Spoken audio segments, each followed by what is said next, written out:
दोस्तों, आप जैसा बनना चाहते हैं और आप वैसा नहीं बन पा रहे हैं, या जो आप चाहते हैं अगर वो नहीं हो रहा है, तो आज की यह भगवान बुद्ध की कहानी सिर्फ और सिर्फ आपके लिए है। बस इस वीडियो को ध्यान से अंत तक जरूर देखिएगा, आपको सब कुछ समझ में आ जाएगा।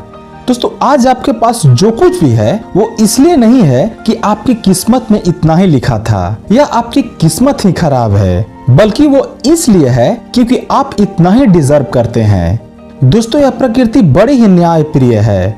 यह उसे उतना ही देती है जितना का वह हकदार होता है, चाहे वो ज्ञान हो या धन। अभी आपके पास उतना ही है जितने की आप हकदार हैं, लेकिन अगर आपको इससे भी ज्यादा चाहिए तो आपको उसके काबिल बनना होगा। तो अब सवाल आता है कि ऐसा कौन सा गुण है जो इंसान को काबिल बनाता है। जानेंगे इस वीडियो में भगवान गौतम बुद्ध की कहानी के माध्यम से। पर इससे पहले अगर आपको इस वीडियो से थोड़ी सी भी सीख मिले तो मेरी मेहनत का फल जरूर दीजिएगा इस चैनल को सब्सक्राइब करके। तो बिना समय गंवाए आते हैं कहानी की ओर। एक बार तथागत गौतम बुद्ध को एक सभा में भाषण देना था। जब सभा का समय हुआ तो बुद्ध वहां आए और बिना ही कुछ बोले वहां से चले गए। तकरीबन 100 से भी ज्यादा लोग बुद्ध की उस सभा में इंतजार कर रहे थे और बुद्ध की इस तरह का व्यवहार को देखकर सभी लोग चौंक गए, लेकिन किसी ने भी बुद्ध से कोई भी प्रश्न नहीं किया। अगले दिन फिर से सभा का आयोजन हुआ और दूसरे दिन सभा में लोगों की संख्या तकरीबन घट गई।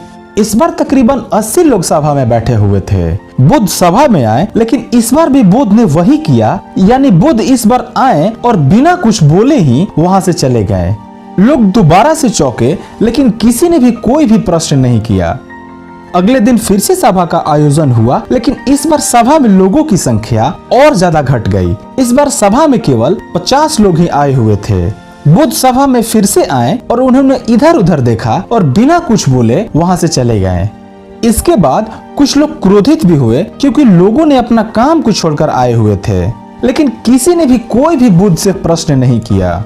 दोस्तों, आप लोग जो इस कहानी को सुन रहे हैं, आप में से भी कुछ लोग मन ही मन यह कह रहे होंगे कि अरे कितनी बार सभा का आयोजन होगा, और आप लोगों को भी इस कहानी को सुनते वक्त इरिटेशन हो रही होगी। और जिन जिन लोगों को इरिटेशन होना शुरू हो गई है, उन लोगों को तो यह बुद्ध की कहानी बड़े ही ध्यान से सुनना और समझना चाहिए, क्योंकि यह कहानी सिर्फ और सिर्फ आपके लिए है। अगले दिन फिर से सभा का आयोजन हुआ, लेकिन इस बार सभा की संख्या और ज्यादा घट गई, यानी इस बार सभा में लोग सिर्फ 30 लोग ही आए हुए थे। फिर इसके बाद बुद्ध सभा में आए, मुस्कुराए और फिर से बुद्ध ने ठीक वही किया, यानी बिना कुछ बोले वहां से चले गए। इस बार भी लोग बहुत क्रोधित हुए और इस बार लोगों ने पीछे से कुछ कहा भी और बड़बड़ाए भी, लेकिन बुद्ध ने उनके किसी भी प्रश्न का उत्तर नहीं दिया।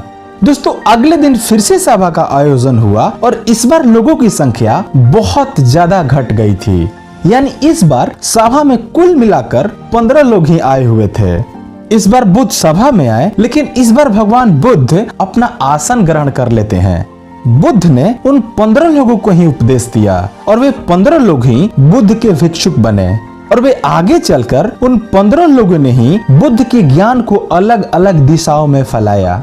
फिर एक दिन बुद्ध से किसी ने पूछा कि आप इतने दिन तक बिना कुछ बोले ही सभा से क्यों चले जाते थे। इस पर बुद्ध कहते हैं कि मैं उन लोगों को खोज रहा था जो लायक थे, यानी कि पहले दिन 100 से भी ज्यादा लोग आए हुए थे। उनमें से ज्यादातर लोग सिर्फ आए हुए थे, उन्हें मेरे उपदेशों से कोई भी मतलब नहीं था। वे लोग सिर्फ देखने और सुनने आए थे कि सभा में क्या होता है। वे मेरे काम के लोग नहीं थे, क्योंकि वे लोग मेरे ज्ञान को औरों तक नहीं पहुंचा सकते थे। मुझे तो उन लोगों की खोज थी जो मेरे ज्ञान को जन जन तक पहुंचा सके। कई दिनों तक मैं सभा में बिना बोले ही इसलिए चला गया था क्योंकि मैं यह देखना चाहता था कि वे कौन से लोग हैं जिनके भीतर वास्तव में ज्ञान प्राप्त करने की प्यास है।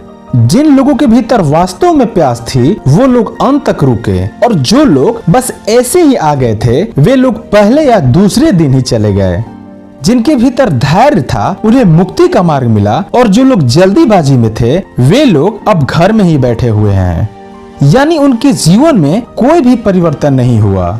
सवाल ये नहीं है कि मैं तुम्हें क्या दे सकता हूँ, बल्कि सवाल यह है कि तुम क्या ले सकते हो। तुम्हारा पात्र कितना बड़ा है, तुम कितने के हकदार हो। जितने तुम हकदार हो उससे ज्यादा तुम्हें कभी नहीं मिलेगा।